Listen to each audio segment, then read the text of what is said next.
Sudhakantha doctor Bhupen Hazarika দেৱে প্ৰায় 1968 চনতে লিখা আমি অসমীয়া নহও দুখীয়া বুলি সান্তনা লভিলে নহব গীতটি তাৰ কথা তেওঁ 1980 চনত সলনি কৰিছিল আৰু 68 চনত নাই নাই নাই বুলি উল্লেখ কৰা কথাখিনি আছে আছে বুলি গাবলৈ আৰম্ভ কৰিছিল অসম মৰিলে আমিও মৰিম বুলি কবলৈ শ্বহীদো আছে আৰু তেতিয়াই তেওঁ কৈছিল যে আজি অম্বিকা গিৰিৰ চিঞৰক হেজাৰে হাতে কামে নকৰো দিব যেটো কথা 80 চনতে সুধাকণ্ঠ ডক্টৰ ভূপেন হাজৰিকা দেৱে কল্পনা কৰিছিল সেই কল্পনাকে আধাৰ হিচাপে লৈ আমি আগবাঢ়িব বিচাৰিছো এটা পৰিকল্পিত অৰ্থনৈতিক আন্দোলন অসমত সৰ্বত্ৰে সূচনা কৰাৰ লক্ষ্যৰে সৈতে অসম উন্নতি সভাৰ জন্ম অসম উন্নতি সভাৰ যাত্ৰা আৰু আজিৰ এই অনুষ্ঠানত উপলব্ধি হৈ এটা কথাই ক'ব বিচাৰিম যে অসমত আমাৰ অসমীয়া মানুহখিনিক খিলঞ্জীয়া মানুহখিনিক এটা খুব ভুল ধাৰণাৰ মাজত দশক দশক জুৰি ঠেলি পঠিয়াই থকা হল যেটো কথা আমি সকলোৱে ঘৰত পাতিছো গাঁৱে ভূঞে পাতিছো আমাৰ আলোচনাত সেই কথাটো হয় আড্ডা মাৰিলে সেই কথাটো ওলাই অসমীয়া মানুহে বেপাৰ কৰিব নাজানে কোৰ পৰা এই ধাৰণাটোৰ সৃষ্টি হল নাজানো এই ধাৰণাটোকে আমি সলনি কৰাৰ এই সংগ্ৰামখন অসমীয়া মানুহে বেপাৰ কৰিব নাজানে অসমীয়া মানুহ ব্যৱসায়ত সফল নহয় এনেকুৱা ধৰণৰ কথা কিছুমান প্ৰজন্মৰ পৰা প্ৰজন্মলৈ আমাৰ মূৰত সোমোৱাই দিয়া হৈছে আৰু ঐতিহাসিকভাৱে যদি চাও এই কথাটো শুদ্ধ নহয় ঐতিহাসিকভাৱে অসমীয়া মানুহ সফল অৰ্থনৈতিক সংগ্ৰামৰ কাৰণে জনাজাত আমাৰ হাতত কেইবাটাও সফল উদাহৰণ আছে আজি যি ধৰণে আমি সমল ব্যক্তিসকলক মাতি আনিছো প্ৰাক স্বাধীনোত্তৰ কালৰ পৰাই যদি চোৱা যায় হাউল ভোলানাথ বৰুৱা সেই যুগতেই অসমৰ পৰা গৈ কলিকতা পৰ্যন্ত নিজৰ সাম্ৰাজ্য ব্যৱসায়িক সাম্ৰাজ্য বিস্তাৰ কৰিছিল আমি লক্ষ্মীনাথ বেজবৰুৱাক ৰসৰাজ বুলি কলো তেখেতক সাহিত্য সংস্কৃতিৰ মাজতে সামৰি ৰাখিবলৈ চেষ্টা কৰিলো কিন্তু আমি কোনেও এই কথাটো কেতিয়াও আলোচনা নকৰিলো এই কথাটো আমাক কেতিয়াও পাঠ্যক্ৰমত পঢ়ুৱা নহল যে তেওঁ সেই যুগতে এজন সফল কাঠৰ ব্যৱসায়ী আছিল ৰূপপুৰ জ্যোতিপ্ৰসাদ আগৰৱালা অসমৰ প্ৰথম চলচ্চিত্ৰ নিৰ্মাণ কৰিছিল বুলি আমি কওঁ সেই কথাটো পঢ়ো তাত এটা বাক্য লগাই দিবলৈ আমি পাহৰি যাওঁ যে অসমত প্ৰথম চলচ্চিত্ৰ উদ্যোগ হ'ব পাৰে বুলি কল্পনা কৰা মানুহজনো জ্যোতিপ্ৰসাদ আগৰৱালা আছিলে গতিকে সেইটো এটা উদ্যোগ তেওঁ শ্ৰমিকৰ প্ৰতি সহৃদয় হৈ কি ধৰণেৰে বাগান চলাব পাৰি তাৰো উদাহৰণ দেখুৱাই থৈ গৈছে অম্বিকাগিৰি ৰায়চৌধুৰীৰ কথা কবই নালাগে পথাৰ বজাৰ দখল কৰাৰ কেৱল সংকল্পই আমাক দিয়া নাই তেখেতে নিজে হাতে কামে কৰি দেখুৱাইছিল চিয়াহী প্ৰস্তুত কৰিছিল মুখত ঘঁহা ক্ৰীম প্ৰস্তুত কৰিছিল জোতা পলিচ প্ৰস্তুত কৰিছিল তেওঁ সেই কামবোৰ তেতিয়াই কৰি দেখুৱাই গৈছিল আৰু সেই ধাৰাটোৰে আগবঢ়া অসমীয়া জাতিটোক হঠাৎ মাজখণ্ডৰ পৰা আমাৰ মূৰত সোমোৱাই দিয়া হল যে আমি ব্যৱসায় কৰিব নাজানো আমি ব্যৱসায়িকভাৱে সফল হ'ব নোৱাৰো আৰু এই কথাটোৱে আমাৰ জাতিটোক অৰ্থনৈতিক সংগ্ৰামখনৰ ক্ষেত্ৰত কিছু যেন পিছলৈ ঠেলি দিলে আমাৰ পাঠ্যক্ৰমবোৰ চাব আমাৰ ল'ৰা ছোৱালীক সৰুৰে পৰাই অৰ্থনৈতিক দিশত পঢ়া শুনা কৰিবলৈ খুব আগবঢ়াই দিয়া নহয় আজি আমাৰ হাইস্কুল পৰ্যায়ত বাদেই দিয়ক কলেজ পৰ্যায়ত বাদেই দিয়ক আমাৰ বিশ্ববিদ্যালয়ত পঢ়ি থকা ল'ৰা ছোৱালী এজনেও ডিগ্ৰী পাছ কৰি অহা মাষ্টাৰ ডিগ্ৰী কৰা ছাত্ৰ ছাত্ৰী এগৰাকীও ফিনেন্সিয়েল লিটাৰেচিৰ ক্ষেত্ৰত যি ধৰণেৰে আমি সজাগ সচেতন হ'ব লাগিছিল আমি কিন্তু নহয় আজি মই এই কথাটো ইতিবাচকভাৱে কৈছো যে মাৰোৱাৰী সম্প্ৰদায়ৰ যিকোনো এজন যুৱক বা যুৱতীক সোধক তেওঁলোকৰ যিটো ফাইনেন্সিয়েল লিটাৰেচি আমাতকৈ বহুত বেছি অৰ্থনৈতিক সাক্ষৰতাৰ ক্ষেত্ৰত আমাৰ প্ৰজন্মৰ পৰা প্ৰজন্মলৈ আমাক পিছুৱাই ৰখা হল আমাৰ পাঠ্যক্ৰমসমূহত সেইবোৰ বিষয় কেতিয়াও সন্নিৱিষ্টই নহল আমাৰ ডেকা ল'ৰা ছোৱালীয়ে আমাৰ যুৱক যুৱতীয়ে পঢ়া শুনা কৰাৰ সুযোগ পাব লাগে যে এমএছএমই ৰেজিষ্ট্ৰেচননো কেনেকে হয় ইনকাম টেক্স ফাইলিংনো কি জিএছটি ৰেজিষ্ট্ৰেচননো কেনেকে হয় উদ্যোগ আধাৰৰ ধাৰণাটোনো কি এই কথাবোৰ আমাৰ নতুন চাম যুৱক যুৱতীক শিকাব লাগিব সেই কথাসমূহ পাঠ্যক্ৰমৰ অংশ হ'ব লাগিব কিন্তু নহয় আজি ইয়াত যিসকল সমল ব্যক্তি আছে তেওঁলোকে কোনোবাই দুগ্ধ বিপ্লৱৰ কথা কব কোনোবাই কৃষি বিপ্লৱৰ কথা কব ভাল ফুলৰ খেতি কি ধৰণেৰে কৰিব পাৰি কব এই কথাবোৰৰ লগতে আমি আৰু ভালদৰে এটা কথা যত্ন কৰি আগবাঢ়ি যাব লাগিব যে ভাল ঠিকাদাৰো কিন্তু আমি সৃষ্টি কৰিব লাগিব আৰু সেই দিশতো আমাৰ নৱপ্ৰজন্মক আগ্ৰহী কৰিব লাগিব এতিয়া জেম বুলি এটা ধাৰণা আহি গ'ল গভৰ্ণমেণ্ট ই-কমাৰ্চ পৰ্টেল বা প্লেচ তাত গভৰ্ণমেণ্ট ই মাৰ্কেট প্লেচৰ ক্ষেত্ৰত আগতে আমাৰ অফিচ কাছাৰীবোৰ যিবোৰ ঠিকাথুকলিৰ লগত অলপ চলপ জড়িত তেওঁলোকে জানিব যে সৰু সৰু যিবোৰ ঠিকাথুকলি আছিলে পকেট টেণ্ডাৰিং হৈছিল আমাৰ থলুৱা ঠিকাদাৰবোৰে পাইছিল এতিয়া ই মাৰ্কেটিঙৰ ফলত কি হৈছে বাহিৰৰ ব্যৱসায়িক গোষ্ঠীসমূহেও আমাৰ অসমত এটা এনে ব্ৰাঞ্চ দেখুৱাই লৈ সেই সৰু সৰু ঠিকাবোৰতো তেওঁলোক সোমাবলৈ আৰম্ভ কৰিছে। আমাৰ প্ৰজন্মৰ ল'ৰা ছোৱালীবোৰক, আমাৰ অসমৰ খিলঞ্জীয়া যুৱক যুৱতীবোৰক সেইবোৰতো প্ৰতিযোগিতাৰ নামিবৰ কাৰণে বাধ্য কৰিছে। গতিকে এই কথাবিলাকতো আমাৰ নতুন প্ৰজন্মৰ যুৱক যুৱতীক কোনোবাই শিকাই দিব লাগিব যে কি ধৰণেৰে আগবাঢ়িব লাগে। এনেকুৱা ধৰণৰ কামবোৰ কৰাটো অসম উন্নতি সভাৰ অন্যতম লক্ষ্য, আৰু এনেকুৱা ধৰণৰ কামেই অৰ্থনৈতিক বিপ্লৱৰ সূচনা কৰিব। আমি অৰ্থনীতিৰ কথা পাতি থাকিলে দুটা কথা সততে উচ্চাৰণ হয়, সততে পঢ়িবলৈ পাওঁ। এটা হৈছে হোৱাইট কলাৰ জব, এটা হৈছে ব্লু কলাৰ জব।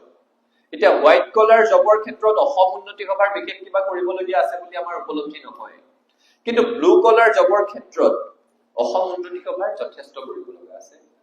খেতি বাতিৰ কথাটো আমি আজি পাতিমেই। খেতি গৈ কৰবাৰ পৰা কৰবাত পালেগৈ। আজি নীলম দত্ত ডাঙৰীয়া আমাৰ মাজত আছে, তেখেতে কব এতিয়া গোটেই পৃথিৱীতে ফাৰ্ম টু ফুড বুলি এটা ধাৰণা আৰম্ভ হৈছে।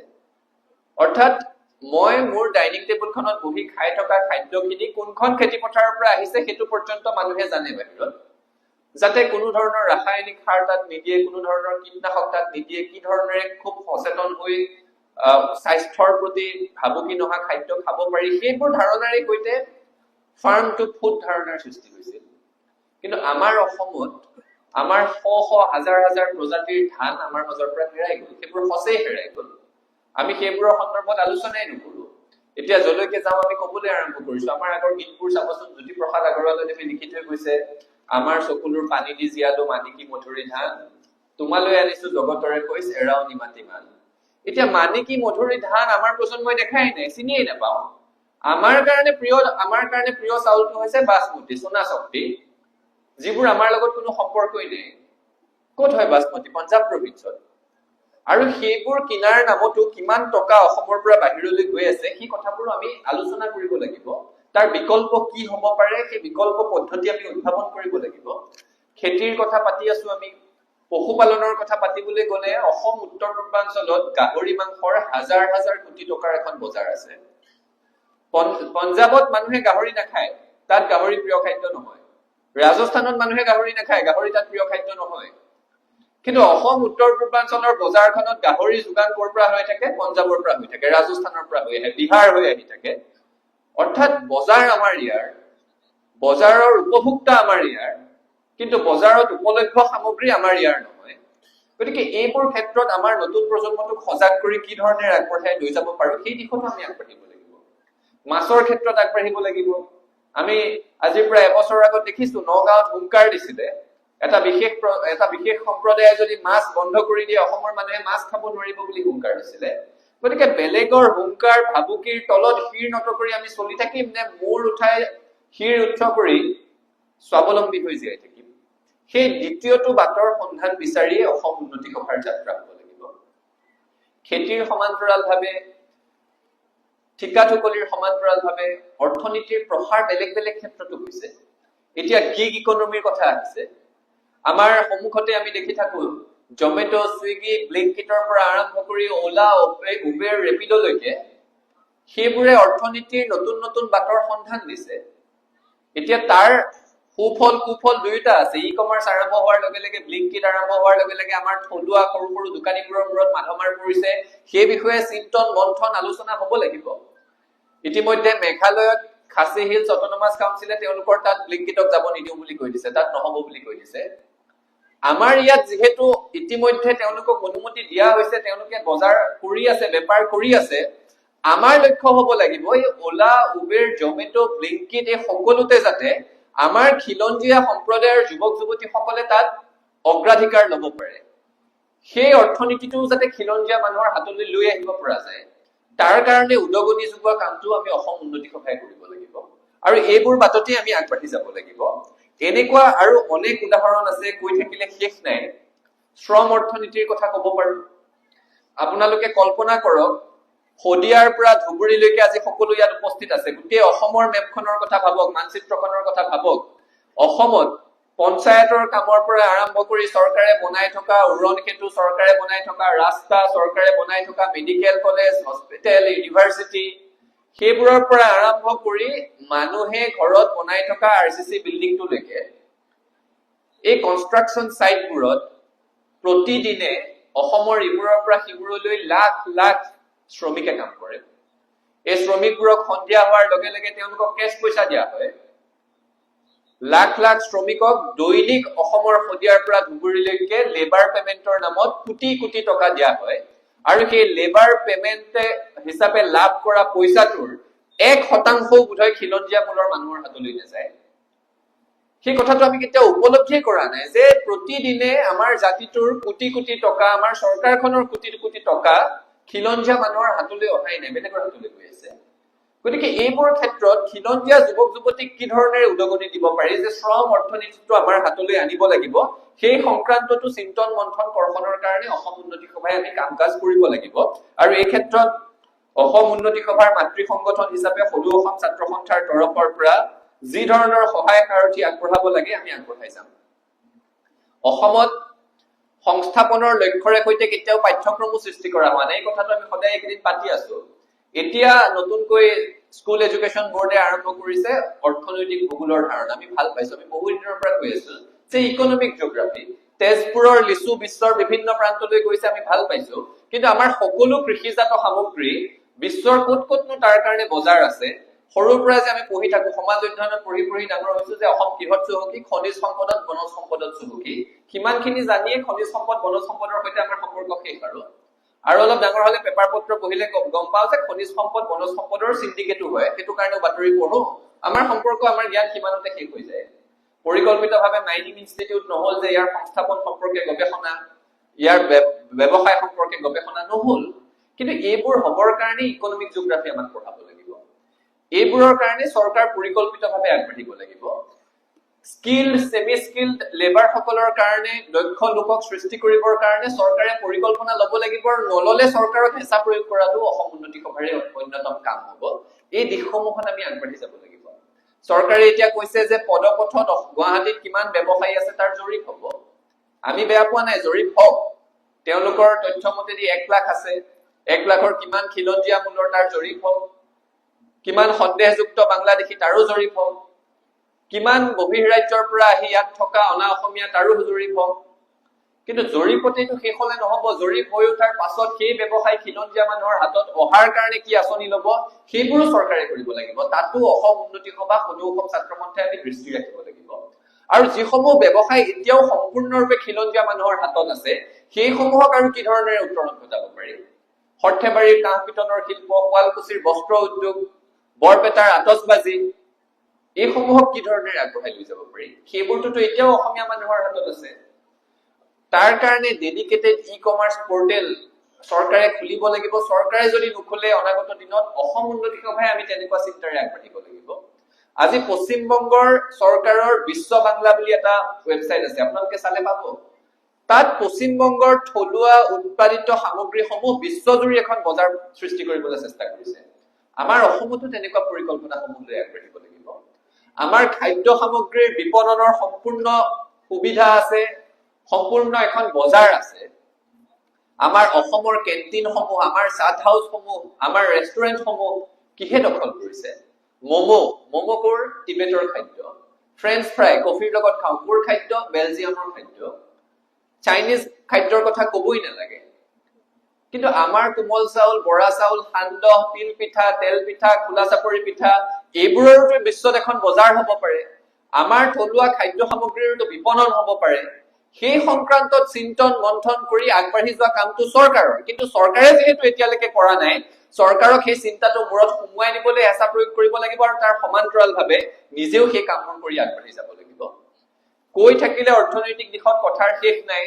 মই আৰু দীঘলীয়া কথা কব বিচৰা নাই, সমল ব্যক্তিসকলে কব, চিন্তন মন্থন ইয়াত হব। অসম উন্নতি সভাৰ লৈ ব্যক্তিগতভাৱে মই প্ৰচণ্ড আশাবাদী। অসম উন্নতি সভাই আৰম্ভ কৰা যাত্ৰাটো আজি চালুকীয়া অৱস্থাত থাকিব পাৰে। 1 দশক, 2 দশক, 3 দশকৰ পাছত অসম উন্নতি সভাই আৰম্ভ কৰা এই যাত্ৰাটোৱে অসমীয়া ল'ৰা ছোৱালীৰ স্বাৱলম্বনৰ ক্ষেত্ৰত সকলোৱে গ্ৰহণ কৰিবলগীয়া এক আদৰ্শলৈ পৰিগণিত হ'ব। এই কথাটো আপোনালোকে মনত ৰাখক। আজি সদৌ অসম ছাত্ৰ সন্থাৰ সভাপতি হিচাপে আছো, কাইলৈ নাথাকিম। এই আসনত বেলেগ কোনোবা আহিব, কিন্তু সদৌ অসম ছাত্ৰ সন্থাৰ সত্তাটো থাকিব। অসম উন্নতি সভাৰ সত্তাটো থাকিব আৰু মই মোৰ ব্যক্তিগতভাৱে অসম উন্নতি সভাক কোনটো পৰ্যায়ত চাব বিচাৰো যদি আপোনালোকে সোধে আজি কথাটো শুনিবলৈ বৰ হজম কৰিবলৈ টান হ'ব পাৰে কিন্তু মোৰ দৃষ্টিভংগী হৈছে মই চাবলৈ বিচাৰো আমি তেতিয়া আছো নাথাকিম 20 বছৰৰ পাছত হলেও অসম উন্নতি সভাৰ নিজা উদ্যোগত অসমত এটা বেংক প্ৰতিষ্ঠা হোৱা পৰ্যায়লৈকে অসম উন্নতি সভা যোৱাটো মই কামনা কৰো আমাৰ হাতত উদাহৰণ আছে অসমত শ্ৰীমন্ত শংকৰদেৱ সংঘৰ দৰে আদৰ্শ প্ৰতিষ্ঠা কৰি থৈ গৈছে এটা সংগঠন যাৰ এটা বেংক আছে গতিকে এটা অৰ্থনৈতিক আন্দোলনৰ লক্ষ্যৰে সৈতে যাত্ৰা কৰা সংগঠন অসম উন্নতি সভাৰো এটা নিৰ্দিষ্ট নিজস্ব বেংক থাকিব লাগিব আৰু এইটো সম্ভৱপৰ হ'ব আমি আচুৰ মজিয়াখনত নাথাকিলেও বাহিৰৰ পৰা সেই কথাটো চাই আমি সুখ অনুভৱ কৰিম আৰু একে সময়তে অসম উন্নতি সভাৰ উদ্যোগত এটা ডেডিকেটেড হিউমেন ৰিসোৰ্স পোৰ্টেল হ'বগৈ এটা সময় যাৰ কাৰণে আমি তাৰ প্ৰাথমিক কাম-কাজবোৰ প্ৰাথমিক চিন্তন এতিয়া আমি আৰম্ভ কৰিম যাতে অসমলৈ ব্যৱসায় বাণিজ্য কৰিবলৈ অহা মাল্টিনেশনাল কোম্পানী অসমলৈ ব্যৱসায় বাণিজ্য কৰিবলৈ অহা বিভিন্ন ধৰণৰ পুঁজিপতি গোষ্ঠী বা আন ব্যৱসায়িক গোষ্ঠীসমূহে ইয়াত স্কিলড লেবাৰ বিচাৰি ইয়াত সেমি স্কিলড লেবাৰ বিচাৰি ইয়াত শ্ৰমিক বিচাৰি হাবাথুৰি কৰি খাব লগা নহয় অসম উন্নতি সভাৰ পোৰ্টেলটোত যাতে পায় অসম উন্নতি সভাৰ হিউমেন ৰিসোৰ্স ইনফৰমেশন যাতে তাৰ কাৰণে উপলব্ধ হৈ থাকে তথ্য সেই চিন্তাৰে সৈতে আমি আগবাঢ়িব লাগিব এই কামটো কৰাৰ দায়িত্ব চৰকাৰৰো আছে চৰকাৰক ছাত্ৰ সন্থাই দাবী জনাই আছো চৰকাৰে নকৰিলে আমিও সেই চিন্তাবোৰ লৈ আগবাঢ়িব লাগিব আৰু এটা কাম খুব সোনকালে কৰিব লাগিব সেই কামটো হৈছে থলুৱা খিলঞ্জীয়া কৃষকসকলৰ দ্বাৰা শিপিনীসকলৰ দ্বাৰা বা আন উৎপাদনত জড়িত খিলঞ্জীয়া ব্যৱসায়ীসকলৰ উৎপাদিত সামগ্ৰীসমূহৰ বিপণনৰ কাৰণে এখন বজাৰ সৃষ্টি কৰা তাৰ কাৰণে অসম উন্নতি সভাই প্ৰথমতে গুৱাহাটীত এটা আউটলেট আৰু পৰ্যায়ক্ৰমে সমগ্ৰ অসমত সেই আউটলেটৰ প্ৰচাৰ প্ৰসাৰ কৰিব লাগিব যিটো কাম সীতাজখলাই নিজৰ দুগ্ধ উৎপাদনৰ কাৰণে কৰি আছে সেই আউটলেটৰ জৰিয়তে থলুৱাভাৱে উৎপাদিত অসমৰ যিকোনো বস্তুকে তাত ব্যৱসায়িক ভিত্তিত বিতৰণৰ ব্যৱস্থা কৰা হ'ব আৰু ক্ৰমশঃ অসম উন্নতি সভাৰ নিজা উৎপাদিত সামগ্ৰীসমূহ তাত বিপণনৰ যাতে ব্যৱস্থা কৰিব পাৰি সেই চিন্তা সেই সংকল্পৰে সৈতে আগবাঢ়িবলৈ সকলোকে অনুৰোধ জনাই অসম উন্নতি সভাৰ এই যাত্ৰাই অসমত এটা সফল পৰিকল্পিত অৰ্থনৈতিক আন্দোলনৰ সূচনা কৰক সেই আন্দোলনে অসমৰ নতুন চাম যুৱক যুৱতীক সংস্থাপনৰ বাট মুকলি কৰক তাৰ শুভাকাৰে সৈতে তাৰ বাবে ঈশ্বৰৰ ওচৰত প্ৰাৰ্থনাৰে সৈতে মই মোৰ ক'বলগীয়াখিনি সামৰিছো আৰু আজিৰ এই সভাখন আনুষ্ঠানিকভাৱে উদ্বোধন হোৱা বুলি ঘোষণা কৰিছো আমি একেলগে আছিলো একেলগে আছো একেলগে থাকিম হাতে হাত ধৰি আগবাঢ়িম সফলতাৰ আকাশ চুমিম ধন্যবাদ জয় অসম